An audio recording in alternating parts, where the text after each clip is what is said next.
Hello. Can you see Can you me? see me? I surely can. How are you? Good, thank you. Good, How are thank you. you? How are you? I'm good. It's a pleasure to meet you. So, how does it feel to be a part of like two of the most like prolific movies of our time, especially with like Beach Street being such an impact on the culture? What was that like for you? It was fantastic, I guess. It's crazy you would because okay, let me roll back. So when I was offered Beat Street, I was working quite a bit, Mm-hmm. and I had to leave a location where I was making one film, jump on an airplane, fly to New York, and so that meant that I hadn't slept in probably 24 hours. Oh gosh. As soon as I arrived, and I was kind of resistant to do Beat Street because the script wasn't 100%, but I was Right. good friends with the director. He had directed me in something and asked if I would do this breakdancing movie That. with Belafonte.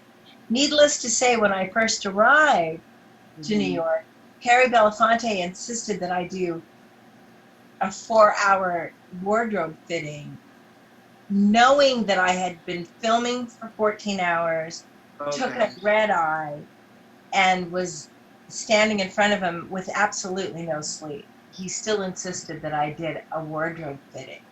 Oh gosh. So to say that Beat Street started on a very bad foot for me. Okay. Plus, just this is just the personal behind the scenes. Yeah. Plus, I felt like it was Harry Belafonte being sort of unnecessarily, I don't know, showing me he was big boss. And I was just right on Chong. I was just a young mother actor who was at the Mm-hmm. time kind of popular, but just doing my thing. So, Yes. needless to say, I was busy with two films back to back. This was the third film in a very short period of time. So, as soon Mm-hmm. as I got a chance to sleep, I got to sleep finally. I thought, oh shit, I'm on this movie and I'm already hating the producer. Then I had to get up and I decided, well, let me go down to the village and see this new film on breakdancing, and it was called Wild Style. Did you know Wild Style? Yes. Oh, absolutely. These are all So I my sat favorites and from watched childhood. Wild Style and I was so blown away by it. I thought it was the Mhm. best breakdancing tagging movie I'd ever seen. So here I was doing the Disney version of Wild Style, which was Beat Street. Now, Yeah. in defense of Beat Street, three things happened.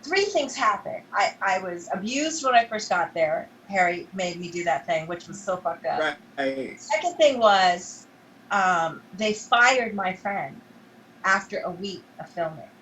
It was Andrew Davis. He got fired. So the guy who brought me to this movie gets fired. I was Now, about when to say someone he's a fired, writer.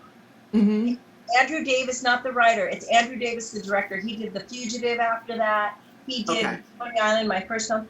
So he fires my friend. So I'm stuck on a movie that I kind of don't want to be on, and then my guy gets fired, and then but they hired Stan Latham, and it was, I think, his first feature, which Mm-hmm. was fine. So it was just kind of a hard movie for me because it was just, but what saved it was that it was Melly Mel and Africa Bambaataa, Yes. and then it was Oh Roxy yes. Crew, and then I was fooling around with one of the actors on the film, so that was kind of fun for me. Can you Um, tell? Can you dish? huh? Can you dish on who? You wouldn't have known. He was one of the background dancers. It wasn't Okay. anybody. I'm a But dancer. I'll tell you, Giancarlo Esposito. He was an Yes. extra on Beat Street. He's in the Uh, movie, but really?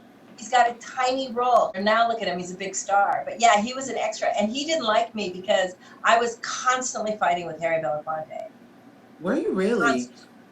And I was just about to ask you that, like, did you audition for it, or how did No, you end up no, into this movie? I It didn't seemed audition for it. I didn't because I was popular and they needed a little bit right. of juice. And so I brought Star up my own power. little. I mean, actually, to be honest, I think Carrie should have hired his daughter Gina. She would have been just as Hmm. good. But Right, right. it was. You listen. Now today, like 110 years later, I'm so happy that I did the movie. Um, Sure. but At yeah, at the time, it was it you was were not hard. But happy. he was one of the dancers, and he's incredible, and I loved it. And I don't want to say his name because he may have been involved with someone else. But you know, sometimes you breeze in on these shoots, and it's just like you have to hook up just to survive them. Survive and have fun. And you were young, and it was a new time. And I also want to ask you, was it one of the street dancers, or because you were involved in the movie in more of a contemporary type of dancing? And whose idea was that to to infuse kind of like the hip hop with the contemporary dance? It wasn't mine. I can tell you that much. It was the producers. It was probably, what's his name, Harry Belafonte. He brought in Rocksteady crew, those guys, and they're amazing. Crazy Legs is still doing it. He still does it. Harry Belafonte's son, Guy Davis, that played your opposite. No, that was Ozzie Davis's son. That was Ozzie Davis's son. He and Ozzy's son. Isn't he gorgeous? And he still looks the same. Does he really? I can't find him. Like, he's still around? He's Guy Davis, and he's a jazz musician. Really? I mean, he was just so great in that movie. And you guys' chemistry, when you said that, I would have thought it would have probably been him, because you guys' chemistry was so good. He was too shy for me. The guy that I was seeing was much more ghetto. Okay. Really? Did you like ghetto guys back then? Oh my gosh. It was just like, you know, yeah. Somebody who wasn't afraid of it. He was one of the street dancers. He was one of the break dancers. And by the way, I had a boyfriend at the time. But he just wasn't there with me. He was in LA. So I was absolutely being naughty.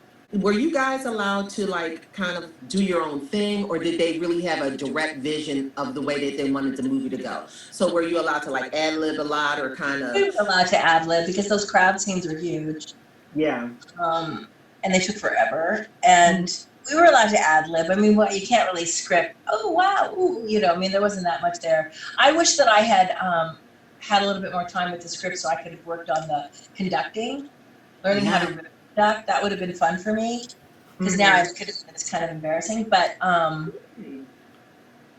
yeah, no, we were allowed to improv, and it was just really cool to be in a movie with like Melly Mel and Africa Bambaataa, and see all the early architects of the whole hip hop thing. That was I feel really lucky now, in retrospect, that I am part of that history. Because then, remember, it was like Boogaloo something. There was another one that came out right around the time we happened. So it was like I think there was 1, 2, 3. There was Wild Style, Beat Street, and then Breaking. Yeah, Breaking. There was like one in LA. Right. Breaking. That was the one in LA, I think. And it's like, I always get a lot of heat from the young babies now that are kind of the new generations that are seeing it. I mean, it's always cool to be in. Listen, I have no complaints. I've had the most interesting time as an actor. And, you know, I'm good. If this is my last day on planet Earth, I am good. I feel very good. And anything more from this day forward is cake. That's beautiful. That's beautiful. And speaking of your cake, you are a mother of how many? One.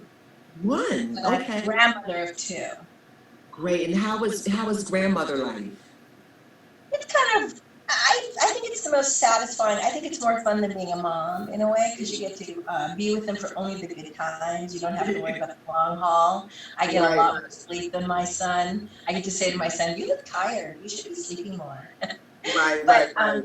When you did The Color Purple, how did that feel, being kind of almost in that time period with Steven Spielberg as the director? Even though you didn't know much about this history, what was it like? Yeah, I did. I had done a lot being in that environment and kind of understanding. Did that spark it, or had you already started, unearthing the truth about your history? Yeah, it was the beginning.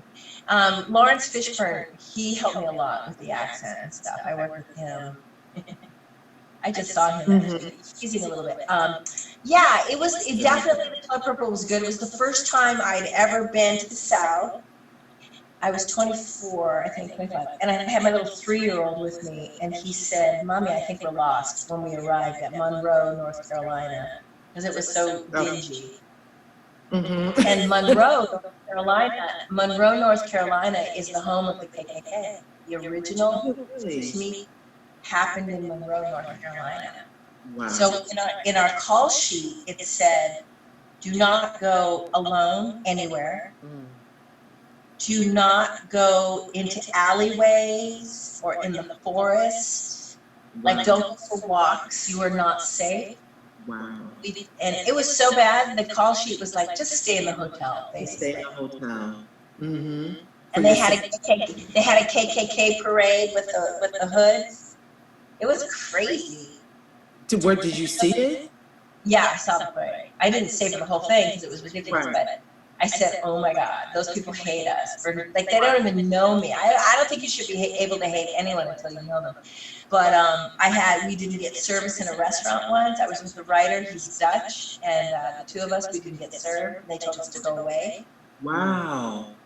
We had money to burn too. We had lots of money, and they said, yeah, we don't want you. We don't want a mixed table here. And then another thing happened. Oh, an old woman was appalled. She was shocked that I just went into a drugstore. I just walked in and got my thing, and I breathed by her. And then as she was coming out of the drugstore, she looked at me and she said, you're not from around here. And I was like, yeah, how did you guess? She goes, you don't know your place. Are you serious? Oh my God. Like, this is really happening to me. She was like 90 years old, and she was like, put me in my place. It was so shocked. I was like, oh my God, that's the thing. And then as she said to me, you don't know your place, I looked over and there was a black man who held the door for an older white woman, and he put his head down. No.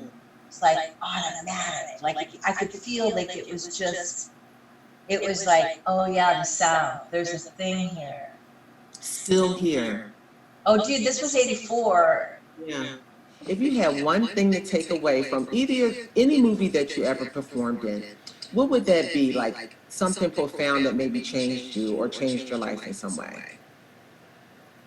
Well, I think right now, I mean, for all the films that I've done, there's always something you bring home and you realize, oh my God, one of the things I've learned is that I'm stronger, I'm more resilient than I thought I was. Like, right when you think you can't, you don't have the energy or whatever, you actually do have the energy. Sure. And as I saw a quote by Jennifer Lewis that was really good about Hollywood's broken, so, take the stairs. Hollywood is broken, so take the stairs. And I really liked that because basically she's saying, you have to just be creative and you have to have perseverance. And guess what? We are in the business of communicating. So you just have to continuously communicate. Just communicate. Mm-hmm. And I'm in a movie coming out called The Sleeping Negro, and it is such a good movie. Who's directing? And I'm amazing in it. And it's coming, I don't know when you're going to see it. You're going to love this movie. It's about a black man, a beautiful black man by the name of Skinner Meyer. Mm-hmm. He wakes up, and I'm a part of it, and I just love what I did in it, and it's some of the best acting I've ever done. So it just goes to show you that you never should don't give up. Just be gorgeous. Just always be working on yourself and sleeping well, and try to know when you're, I read a book called The Big Leap, and it's about going from being good to being in your genius zone. Wow. And one of the things that happens is right as you get to the place where you would do what you do for free. Like right at this point, everything I do in my career right now is just joy. I don't need to establish myself anymore. I'm completely secure, and I feel like it's just happiness. I want to give to the community. I want to help more people. I want to, pay it forward. I want you to do successfully well, So what's left is just sort of buzzing in the genius zone where my work goes to a place where it's just unself-conscious and free. That is perfect, and that is a perfect way to end. I want to thank you so much for your time today. It was wonderful talking to you. We got so off subject on so many things, but it was my absolute pleasure to interview you today. Okay, check it out. See you later. Bye.